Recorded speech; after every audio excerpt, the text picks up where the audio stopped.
Hello friends, welcome to the session. So ನಾವು ಇವತ್ತು second chapter ನ ಸ್ಟಾರ್ಟ್ ಮಾಡೋಣ. ಸೊ ಸೆಕೆಂಡ್ ಚಾಪ್ಟರ್ ಯಾವ್ದಂದ್ರೆ ಎಲೆಕ್ಟ್ರೋಸ್ಟಾಟಿಕ್ ಪೊಟೆನ್ಷಿಯಲ್ ಅಂಡ್ ಕೆಪಾಸಿಟೆನ್ಸ್. ಈ session part 1. So today's objectives ನಾವು ಇವತ್ತು ಏನೇನು ಕಲಿಯೋಣ ಅಂದ್ರೆ what is electric potential, relation between electric field and potential, electric potential due to point charge, electric potential due to spherically charged conductor, electric potential due to dipole. So ನಾವು first electric potential ಅಂದ್ರೆ ಏನಂತ ತಿಳ್ಕೊಳ್ಳೋಕ್ಕಿಂತ ಮುಂಚೆ ನಾನು ಸ್ವಲ್ಪ important points ಗಳನ್ನ ಹೇಳಕ್ ಇಷ್ಟಪಡ್ತೀನಿ. Electrostatic field is a conservative field. So conservative field ಅಂದ್ರೆ ಏನಂತ ನೀವು ಲಾಸ್ಟ್ ಇಯರ್ ಅಲ್ಲೇ ವರ್ಕ್ ಎನರ್ಜಿ ಥಿಯರಮ್ ಅಲ್ಲಿ ತಿಳ್ಕೊಂಡಿದ್ದೀರಾ. ಸೊ ಕನ್ಸರ್ವೇಟಿವ್ ಫೀಲ್ಡ್ ಏನಂದ್ರೆ work done is independent of the path followed. ಅಂದ್ರೆ ನೀವು ಯಾವುದೇ ದಾರಿಯನ್ನ ಫಾಲೋ ಮಾಡಿದ್ರು ವರ್ಕ್ ಸೇಮ್ ಆಗೇ ಇರುತ್ತೆ. So it is independent of the path followed. So ಒಂದ್ ದಾರಿಯಲ್ಲಿ ವರ್ಕ್ ಒಂದು ವ್ಯಾಲ್ಯೂ ಬರೋದು, ಸೊ ಇನ್ನೊಂದ್ ದಾರಿಯಲ್ಲಿ ಇನ್ನೊಂದು ವರ್ಕ್ ವ್ಯಾಲ್ಯೂ ಬರೋದು ಹೀಗಿರಲ್ಲ. ನೀವು ಯಾವುದೇ ಪಾತ್ ತಗೊಂಡ್ರು work done is always same. So work done over ಒಂದೇ ಕ್ಲೋಸ್ ಲೂಪ್ ಇಸ್ 0. ಸೊ ಒಂದು ಕ್ಲೋಸ್ಡ್ ಲೂಪ್ ಅಲ್ಲಿ ವರ್ಕ್ ಡನ್ ಯಾವಾಗ್ಲೂ 0 ಆಗಿರುತ್ತೆ. ಕ್ಲೋಸ್ ಲೂಪ್ ಅಂದ್ರೆ ಯಾವ ಪಾಯಿಂಟ್ ಅಲ್ಲಿ ಸ್ಟಾರ್ಟ್ ಆಗಿರುತ್ತೋ ವರ್ಕ್ ಅದೇ ಪಾಯಿಂಟ್ ಅಲ್ಲಿ ಎಂಡ್ ಆದ್ರೆ so work done is 0. Next electric potential. So what is electric potential? Electric potential at a point is defined as amount of work done in bringing unit positive charge from infinity to that point in a space against electric field. So ಇದರ ಅರ್ಥ ಏನಂದ್ರೆ ನಾವು ಒಂದು unit positive charge ನ infinity distance ಇಂದ ಅಂದ್ರೆ ತುಂಬಾ ದೂರ ಡಿಸ್ಟೆನ್ಸ್ ಇಂದ ಎಲೆಕ್ಟ್ರಿಕ್ ಫೀಲ್ಡ್ ನ ಅಗೇನ್ಸ್ಟ್ ಆಗಿ ನಾವೇನಾದ್ರೂ ತಂದ್ರೆ ಸೊ ದಟ್ ಎಷ್ಟು ತರಕ್ಕೆ ಎಷ್ಟು ವರ್ಕ್ ನಾವು ಮಾಡಬೇಕಾಗುತ್ತೆ. So that is electric potential. So electric potential V is equal to work done by unit positive charge, which SI unit is equal to joule per coulomb or volt. So definition of 1 volt. 1 volt ಅಂದ್ರೆ ಏನು? Electric potential is said to be 1 volt if 1 joule of work is done bringing the unit positive charge from infinity to that point in space against the electric field. So ಇದರ ಅರ್ಥ ಏನಂದ್ರೆ electric field against ಆಗಿ ನಾವು ಇನ್ಫಿನಿಟಿಯಿಂದ ಒಂದು unit positive charge ನ ತರಕ್ಕೆ ನಾವೇನಾದ್ರೂ ಒಂದು ಜೌಲ್ ವರ್ಕ್ ಮಾಡಿದ್ರೆ so that is called as 1 volt. Electric potential due to positive charge is always positive and electric potential due to negative charge is negative. Next, positive charge will always travel from higher potential to lower potential. So positive charge ಯಾವಾಗಲೂ higher potential ಇಂದ lower potential ಗೆ move ಆಗುತ್ತೆ, travel ಆಗುತ್ತೆ. And the negative charge always travels from lower potential to higher potential. So ಯಾವಾಗಲೂ negative charge lower potential ಇಂದ higher potential move ಆಗುತ್ತೆ. Electric potential at infinity is 0. So ನಾವಿಲ್ಲಿ electric potential ಇನ್ಫಿನಿಟಿಯಲ್ಲಿ electric potential ನಾವು 0 ಅಂತ consider ಮಾಡ್ತೀವಿ. Electric potential of earth by conventionally taken as 0 volt. So ನಾವು earth ನ ಯಾವಾಗಲೂ 0 ವೋಲ್ಟ್ ಅಂತ ಕನ್ಸಿಡರ್ ಮಾಡ್ತೀವಿ ಕನ್ವೆನ್ಷನಲಿ. ಬಟ್ ಆಕ್ಚುಲಿ ಅರ್ತ್ ಗೆ ಸ್ವಲ್ಪ ಚಾರ್ಜಸ್ ಹೋಗ್ಬಿಟ್ಟು ಈಗ ಅರ್ತ್ ಗೆ ಒಂದು ವ್ಯಾಲ್ಯೂ ಇದೆ, ಚಾರ್ಜ್ ವ್ಯಾಲ್ಯೂ ಇದೆ, some around 2 to 3 volt earth ನ ಪೊಟೆನ್ಷಿಯಲ್ ಆಕ್ಚುಲಿ ಈಗಿರೋದು. ಬಟ್ ನಾವು ಕನ್ವೆನ್ಷನಲ್ ಪ್ರಾಬ್ಲಮ್ ಸಾಲ್ವ್ ಮಾಡ್ಬೇಕಾದ್ರೆ ಅರ್ತ್ ನ ಪೊಟೆನ್ಷಿಯಲ್ 0 ಅಂತ ಕನ್ಸಿಡರ್ ಮಾಡ್ತೀವಿ. ಸೊ ಈ ಫಿಗರ್ ನೋಡಿ, ಈ ನಾವು ಒಂದು ಸ್ಪೆರಿಕಲ್ ಕಂಡಕ್ಟರ್ ಗೆ ಪಾಸಿಟಿವ್ ಚಾರ್ಜ್ ಕೊಟ್ಬಿಟ್ಟು ಸೊ ಇದನ್ನ ನಾವು ಗ್ರೌಂಡ್ ಕನೆಕ್ಟ್ ಮಾಡಿದ್ರೆ ನಾನು ಆಗ್ಲೇ ಹೇಳಿದ ಪ್ರಕಾರ positive charge will always travel from higher potential to lower potential and negative ಉಲ್ಟಾ. ಸೊ ಇಲ್ಲಿ ಏನಾಗುತ್ತೆ, ಗ್ರೌಂಡ್ ಇಂದ ಎಲೆಕ್ಟ್ರಾನ್ಸ್ ಗ್ರೌಂಡ್ ಪೊಟೆನ್ಷಿಯಲ್ 0. ಸೊ ಇದು ಪಾಸಿಟಿವ್ ಪೊಟೆನ್ಷಿಯಲ್. ಸೊ ಇದು 0 ಪೊಟೆನ್ಷಿಯಲ್ ಅಂದ್ರೆ ಸೊ ಇದೀಗ ಲೋಯರ್ ಪೊಟೆನ್ಷಿಯಲ್ ಆಯ್ತು. ಇದಕ್ಕೆ ಕಂಪೇರ್ ಮಾಡಿದ್ರೆ ಸ್ಪಿಯರ್ ಕಂಪೇರ್ ಮಾಡಿದ್ರೆ ground lower potential. So electrons travel from lower potential to higher potential. Electrons lower potential ಇಂದ ಹೈಯರ್ ಪೊಟೆನ್ಷಿಯಲ್ ಬಂದ್ಬಿಟ್ಟು ಈ ಪಾಸಿಟಿವ್ ಚಾರ್ಜ್ ನ ನ್ಯೂಟ್ರಲೈಸ್ ಮಾಡುತ್ತೆ. ಸೊ ಅದೇ ರೀತಿ ಉಲ್ಟಾ, ಈ ನಾವು ನೆಗೆಟಿವ್ ಚಾರ್ಜ್ ಸ್ಪಿಯರ್ ನ ಗ್ರೌಂಡ್ ಕನೆಕ್ಟ್ ಮಾಡಿದ್ರೆ negative electrons flow to the earth. ಯಾಕಂದ್ರೆ ಇದು 0 ಪೊಟೆನ್ಷಿಯಲ್, ಇದು negative potential. So negative is very less than 0 ಅಂದ್ರೆ ಇದು ಈಗ ಲೋಯರ್ ಪೊಟೆನ್ಷಿಯಲ್, ಇದೀಗ ಹೈಯರ್ ಪೊಟೆನ್ಷಿಯಲ್. ಸೊ ಈಗ ಎಲೆಕ್ಟ್ರಾನ್ಸ್ ಈ ಚಾರ್ಜ್ ಕಂಡಕ್ಟರ್ ಇಂದ ಗ್ರೌಂಡ್ ಹೋಗುತ್ತೆ. ಸೊ ಇದು ನ್ಯೂಟ್ರಲೈಸ್ ಆಗೋಗುತ್ತೆ. ಸೊ ನಾವು ಇದೇ ಪ್ರಾಪರ್ಟಿನ ಗ್ರೌಂಡಿಂಗ್ ಅಂತ ಕರೆಯೋದು. ಯಾವುದೇ ಒಂದು ಬಿಲ್ಡಿಂಗ್ ಅಲ್ಲಿ ಎಕ್ಸೆಸ್ ಚಾರ್ಜ್ ಇದ್ರೆ ಸೊ ನಾವೇನಾದ್ರೂ ಬಿಲ್ಡಿಂಗ್ ಅಲ್ಲಿ ಕಂಡಕ್ಟರ್ ಗಳನ್ನ ಮುಟ್ಟಿದ್ರೆ ನಮ್ಗೆ ಆ ಚಾರ್ಜಸ್ ಪಾಸ್ ಆಗೋಗುತ್ತೆ. ಸೊ ಪಾಸ್ ಆಗೋದ್ರಿಂದ ನಮಗೆ ಶಾಕ್ ಹೊಡೆಯುತ್ತೆ. ಸೊ ಆ ರೀತಿ ಶಾಕ್ ಹೊಡಿಬಾರದು, ನಮಗೆ ಬರಬಾರದು ಆ ಚಾರ್ಜ್ ಅದ್ರ ಬದಲು ಗ್ರೌಂಡ್ ಹೋಗ್ಬೇಕು. ಸೊ ಅದಕ್ಕೆ ಏನ್ ಮಾಡ್ತಾರೆ, ಎಕ್ಸ್ಟರ್ನಲ್ಲಿ ಒಂದು ವೈರ್ ನ ಗ್ರೌಂಡ್ ಕನೆಕ್ಟ್ ಮಾಡ್ತಾರೆ. ನಮ್ಮಲ್ಲಿರ್ತಕ್ಕಂಥ ಪೊಟೆನ್ಷಿಯಲ್ ಗಿಂತ ಗ್ರೌಂಡ್ ಅಲ್ಲಿ ಇರ್ತಕ್ಕಂಥ ಪೊಟೆನ್ಷಿಯಲ್ ತುಂಬಾ ಕಡಿಮೆ ಇದ್ದು ಮತ್ತೆ ನಮ್ಮ ರೆಸಿಸ್ಟೆನ್ಸ್ ಗ್ರೌಂಡ್ ರೆಸಿಸ್ಟೆನ್ಸ್ ಗಿಂತ ತುಂಬಾ ಜಾಸ್ತಿ ಇರುತ್ತೆ. ಸೊ ಯಾವಾಗ್ಲೂ ಎಲೆಕ್ಟ್ರಾನ್ಸ್ ನಮ್ಮ ಮೇಲೆ ಪಾಸ್ ಆಗೋ ಬದಲು ಆ ಗ್ರೌಂಡ್ ವೈರ್ ಇಂದ ಪಾಸ್ ಆಗ್ಬಿಟ್ಟು ಗ್ರೌಂಡ್ ಹೋಗುತ್ತೆ. So then the building is protected from electric shocks.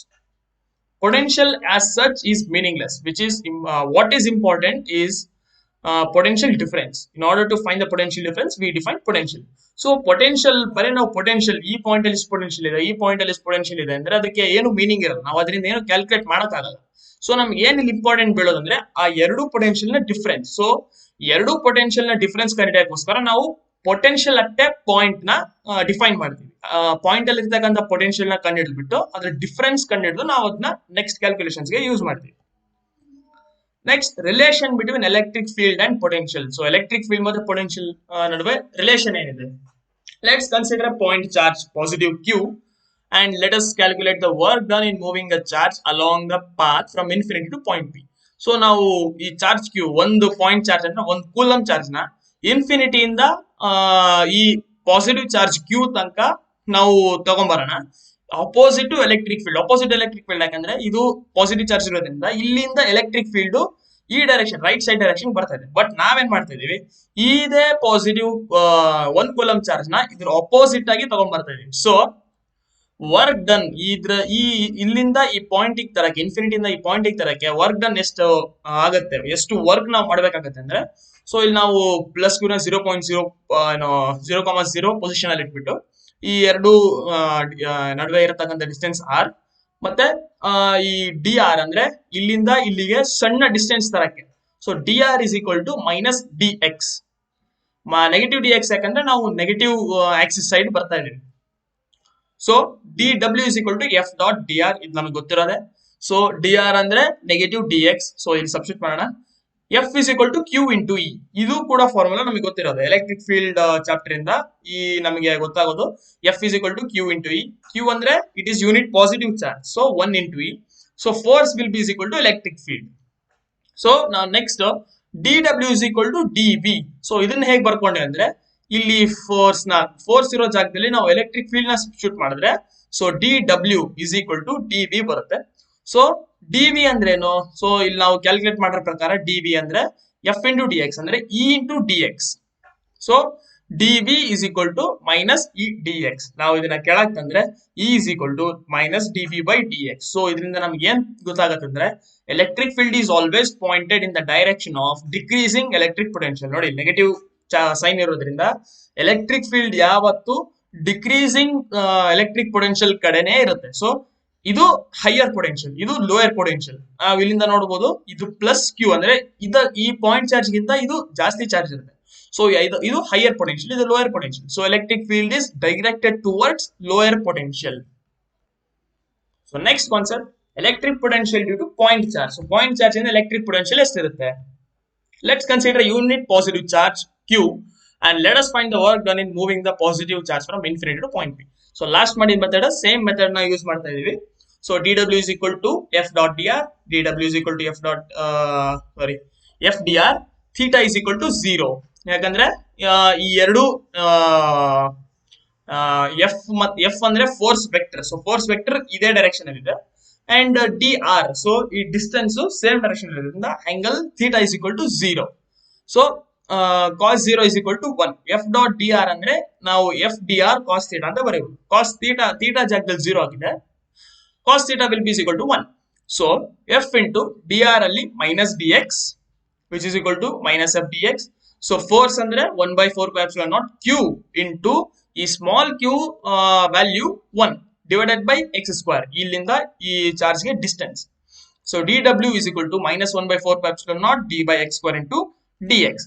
So ನಾವು ಇದನ್ನ ಬರೀ ಡಿ ಡಬ್ಲ್ಯೂ ಅಂತ ತಗೊಂಡಿವಿ ಅಂದ್ರೆ ಸ್ವಲ್ಪ ಜಾಗದ ಮಟ್ಟಿಗೆ, ಅಂದ್ರೆ ಸ್ವಲ್ಪ ಮುಂದೆ ತರಲಿಕ್ಕೆ ವರ್ಕ್ ಏನು ಡಿ ಡಬ್ಲ್ಯೂ.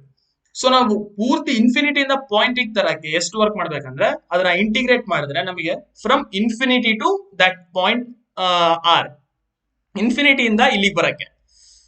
ಸೊ ನಾವು ಇಂಟಿಗ್ರೇಟ್ ಮಾಡಿದಾಗ ನಮ್ಗೆ ವ್ಯಾಲ್ಯೂ ಎಷ್ಟು ಸಿಗುತ್ತೆ? W external is equal to 1/4πε0 q by r. So ಇದರ ವ್ಯಾಲ್ಯೂ ಎಷ್ಟು? V. W external will be is equal to V, ಯಾಕಂದ್ರೆ ನಾವು ಇಲ್ಲಿ ನೋಡಿದೀವಿ. So W will be is equal to d V, d W is equal to d V. So W external is equal to voltage. So potential is equal to 1/4πε0 q by R.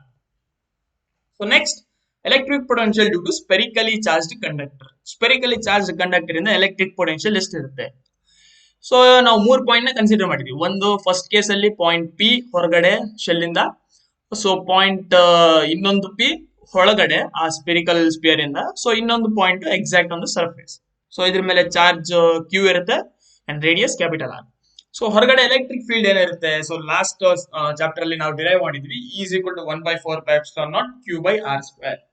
E is equal to minus d B by D r. ಇದನ್ನ ನಾವು last prove ಮಾಡಿದೀವಿ. So ನಾವು d r ನ ಈ ಕಡೆ ಕಳಿಸ್ಬಿಟ್ಟು ನಾವು integrate ಮಾಡಿದ್ರೆ d V is equal to integral of E d R. So ಈ ವ್ಯಾಲ್ಯೂನ ಸಬ್ಸ್ಟಿಟ್ಯೂಟ್ ಮಾಡೋಣ. V is equal to integral of 1/4πε0 q by r square d r. Integrate ಮಾಡಿದ್ರೆ ನಮಗೆ 1/4πε0 q by r. So on the surface, so surface ಎಷ್ಟಿರುತ್ತೆ, ಈ ಜಾಗದಲ್ಲಿ ಈ small R ಅಂದ್ರೆ ಇಲ್ಲಿಂದ ಅಲ್ಲಿಗೆ ಡಿಸ್ಟೆನ್ಸ್. ಸೊ ಸರ್ಫೇಸ್ ಅಲ್ಲಿ ಎಷ್ಟಿರುತ್ತೆ, ಅಲ್ಲಿಂದ ಅಲ್ಲಿಗೆ ಡಿಸ್ಟೆನ್ಸ್ ಅಲ್ಲಿ ಸಬ್ಸ್ಟಿಟ್ಯೂಟ್ ಮಾಡೋಣ. ಸೊ ಸರ್ಫೇಸ್ ಅಲ್ಲಿ ಈ ಸ್ಮಾಲ್ ಆರ್ ಬದಲು capital R, that will be is equal to 1/4πε0 q by r. So ಒಳಗಡೆ inside electric field is equal to 0, ಯಾಕಂದ್ರೆ ಒಳಗಡೆ ಏನು ಚಾರ್ಜ್ ಇರಲ್ಲ. But E is equal to d V by D r. 0 is equal to d V by D R. So ಇದರ ಅರ್ಥ ಏನಂದ್ರೆ d V by D R ಅಂದ್ರೆ ಅರ್ಥ change in potential energy as V move ಅಂತ. So D R ಹೇಗೆ change ಆಗ್ತಾ ಇದೆ, ಹಾಗೆ ಪೊಟೆನ್ಶಿಯಲ್ ಹೇಗೆ ಚೇಂಜ್ ಆಗ್ತಾ ಇದೆ ಅನ್ನೋದು D V by D R denote ಮಾಡೋದು. ಇಲ್ಲಿ ಇಸ್ ಈಕ್ವಲ್ ಟು 0 ಅಂದ್ರೆ any constant. So D V by D R constant ಅಂತ ಗೊತ್ತಾಯ್ತು. ಸೊ ಅಂದ್ರೆ ಒಳಗಡೆ ಮೇಲ್ಗಡೆ ಎಷ್ಟು ಪೊಟೆನ್ಶಿಯಲ್ ಇರುತ್ತೋ ಅಷ್ಟೇ ಪೊಟೆನ್ಶಿಯಲ್ ಒಳಗಡೆ ಕೂಡ ಇರುತ್ತೆ. ಪೊಟೆನ್ಶಿಯಲ್ ಡಿಕ್ರೀಸ್ ಆಗಲ್ಲ, ಇನ್ಕ್ರೀಸು ಆಗಲ್ಲ. Next, electric potential due to dipole. So dipole ಇಂದ ಎಲೆಕ್ಟ್ರಿಕ್ ಪೊಟೆನ್ಶಿಯಲ್ ಎಷ್ಟಿರುತ್ತೆ, ನೆಗೆಟಿವ್ ಚಾರ್ಜ್, ಇಲ್ಲಿ ಪಾಸಿಟಿವ್ ಚಾರ್ಜ್. ಸೊ ಈ ಪಾಯಿಂಟ್ ಪಿ ಅಲ್ಲಿ ನಾವು ಎಲೆಕ್ಟ್ರಿಕ್ ಪೊಟೆನ್ಶಿಯಲ್ ನ ಕಂಡುಹಿಡಿಯೋಣ due to this dipole. So dipole ಯಾವಾಗಲೂ ಹೇಗೆ ಯಾವ ಡೈರೆಕ್ಷನ್ ಇರುತ್ತೆ ಅಂದ್ರೆ ಆಪೋಸಿಟ್ ಎಲೆಕ್ಟ್ರಿಕ್ ಫೀಲ್ಡ್. ನಾನು ನಿಮ್ಗೆ ಹೇಳಿದೆ ಡೈಪೋಲ್ ಯಾವಾಗಲೂ ನೆಗೆಟಿವ್ ಚಾರ್ಜ್ ಇಂದ ಪಾಸಿಟಿವ್ ಚಾರ್ಜ್ ಇರುತ್ತೆ. So this is direction of dipole P. ಇಲ್ಲಿ angle theta, this is R, ಇದು R2, ಇದು R1. ಸೊ ನಾವು ಈ ಥೀಟಾನ ಯೂಸ್ ಮಾಡಿಬಿಟ್ಟು ಸೊ ಕೊಸೈನ್ ರೂಲ್ ಯೂಸ್ ಮಾಡಿದ್ರೆ, ಸೊ ಕೊಸೈನ್ ರೂಲ್ ನಿಮ್ಗೆಲ್ಲ ಗೊತ್ತು, R1 square is equal to R square plus A square. ಇದು 2a ಡಿಸ್ಟೆನ್ಸ್. ಸೊ ಈ distance A square minus 2RA cos theta. So ನಾವು ಹಾಗೆ ಇದು ಈ ಆಂಗಲ್ ಗೆ ಕೊಸೈನ್ ರೂಲ್ ಹಾಕಿದ್ರೆ, ಸೊ ಈ angle is equal to 180 minus this theta will be is equal to 180 minus theta, ಈ ಆಂಗಲ್. ಸೊ ನಾವು ಇದಕ್ಕೆ ಕೊಸೈನ್ ರೂಲ್ ಹಾಕಿದ್ರೆ R2 square is equal to R square minus A square minus plus A square minus 2RA cos theta cos 180 minus theta. So cos 180 minus theta ಅಂದ್ರೆ minus cos theta, which is equal to R square plus A square plus 2RA cos theta. So if R is very much greater than A, so R ಏನಾದ್ರು A ಗಿಂತ ತುಂಬಾ ದೊಡ್ಡದಿದ್ರೆ ಅಂದ್ರೆ ಈ distance ಗಿಂತ ತುಂಬಾ ಜಾಸ್ತಿ ಇದ್ರೆ then it is called a short dipole. ನಾನು ಹೇಳಿದ್ದೆ ಈ ಎರಡು ಚಾರ್ಜಸ್ ತುಂಬಾ ಹತ್ರ ಬಂದ್ರೆ that is short dipole. Then we will take this R outside. So R ಹೊರಗೆ ತೆಗೆದ್ರೆ ಏನಾಗುತ್ತೆ, R1 square is equal to R square into 1 minus 2A cos theta by R. Similarly ನಾವು ಈ ಎರಡೂ ಕಡೆ ರೂಟ್ ನ ಹಾಕಿದ್ರೆ ಇಲ್ಲಿ ರೂಟ್ ಮಾತ್ರ ಸ್ಕ್ವೇರ್ ಕ್ಯಾನ್ಸಲ್ ಆಗುತ್ತೆ. ಸೊ ಇದೊಂದೇ ಟರ್ಮ್ಗೆ ರೂಟ್ ಉಳಿಯುತ್ತೆ. ಸೊ ನಾವು ಸ್ಕ್ವೇರ್ ರೂಟ್ ನ ಟು ದ ಪಾರ್ 1/2 ಅಂತ ಬರಿತೀವಿ. ದೆನ್ ಇದನ್ನ ರೆಸಿಪ್ರೋಕಲ್ ಮಾಡಿದ್ರೆ ನಮ್ಗೆ ಏನ್ ಸಿಗುತ್ತೆ, 1/R1 is equal to 1/R2 ಇದು whole term to the power minus 1/2. So ನಾವಿಲ್ಲಿ ಏನ್ ಹೇಳಿದೀವಿ, ಈ ಆರ್ ತುಂಬಾ ದೊಡ್ಡದಿದೆ ಅಂತ ಹೇಳಿದೀವಿ. ನಾವು ಬೈನಾಮಿಯಲ್ ಎಕ್ಸ್ಪೆನ್ಷನ್ ಮಾಡ್ಬೇಕಾದ್ರೆ, ನೀವು ಕಲಿತೀರಾ ಬೈನಾಮಿಯಲ್ ಎಕ್ಸ್ಪೆನ್ಷನ್ ಮಾಡ್ಬೇಕಾದ್ರೆ, ಸೊ ಈ ಪವರ್ ನ ನಾವು ಒಳಗಡೆ ತರಬಹುದು ಯಾವಾಗ ಈ ಕೆಳಗಡೆ ಡಿನೋಮಿನೇಟರ್ ತುಂಬಾ ಜಾಸ್ತಿ ಇದ್ದಾಗ. ಸೊ ಈ ಪವರ್ ನ ನಾವು ಒಳಗಡೆ ತಂದಾಗ 1/R into 1 plus A cos theta by R. Similarly, R2 will be is equal to 1/R1 into 1 minus A cos theta by R. Next, electric potential along ನಾವು ಈಗ 1/R1 1/R2 ಕಂಡಿದ್ದೀವಿ. So ಇಲ್ಲಿ potential V P which is equal to V positive and V negative. So potential ಇಲ್ಲಿ due to this negative charge ಕೂಡ ಇಲ್ಲಿ potential ಇರುತ್ತೆ, ಈ positive charge ಇಂದ ಕೂಡ ಇಲ್ಲಿ ಪೊಟೆನ್ಶಿಯಲ್ ಇರುತ್ತೆ. ಸೊ ನಾವು ಎರಡನ್ನೂ ಆಡ್ ಮಾಡಿದಾಗ ನಮಗೆ ಅಲ್ಲಿ ಟೋಟಲ್ ಪೊಟೆನ್ಶಿಯಲ್ ಸಿಗುತ್ತೆ. ಸೊ ನಾವು ಎರಡು ಪೊಟೆನ್ಶಿಯಲ್ ಆಡ್ ಮಾಡೋದು ಹೇಗೆ, 1/4πε0 ಇದು ಫಾರ್ಮುಲಾ ಡಿರೈವ್ ಮಾಡಿದೀವಿ, 1/4πε0 q by R1 plus 1/4πε0 minus q by R2, ಯಾಕಂದ್ರೆ ಒಂದು ಪಾಸಿಟಿವ್ ಒಂದು ನೆಗೆಟಿವ್ ಚಾರ್ಜ್ ಇತ್ತು. ಸೊ ನಾವು ಇದರಲ್ಲಿ ಈ ಕಾನ್ಸ್ಟೆಂಟ್ ನ ಕಾಮನ್ ತೆಗೆದ್ರೆ 1/R1 minus 1/R2. So 1/r1 minus 1/r2 ನಮ್ಗೆ ಇಲ್ಲಿದೆ. ಎರಡು ವ್ಯಾಲ್ಯೂನ ನಾವು ಸಬ್ಸ್ಟಿಟ್ಯೂಟ್ ಮಾಡ್ಬಿಟ್ಟು ಸಬ್ಟ್ರಾಕ್ಟ್ ಮಾಡಿದಾಗ Vp potential at that point is equal to q by 4 pi epsilon naught into 2a cos theta by r square. So 2a into q ನ ನಾವು dipole p ಅಂತ ಬರಿತೀವಿ. So 1/4 pi epsilon naught into p cos theta by r square. So p cos theta ಅಂದ್ರೆ ಈ p cos theta by r square ಗೆ ನಾವು r cap ನ add ಮಾಡಿದ್ರೆ, ಸೊ r cap ಅಂದ್ರೆ unit vector which is equal to vector by its magnitude. So p vector dot r vector divided by r square into r ಅಂದ್ರೆ r cube. So p vector dot r vector ನ ನಾವು dot ನ ನಾವು ಏನಾದ್ರು replace ಮಾಡ್ಬೇಕಂದ್ರೆ which is equal to p r cos theta. So Vp ಅಂದ್ರೆ potential at point P along axial Axis. So ಇದು axial Axis. So ಈ point ಅಲ್ಲಿ ಎಷ್ಟಿರುತ್ತೆ Vp ಅಂದ್ರೆ 1/4 pi epsilon naught into p by r cube, p by r square.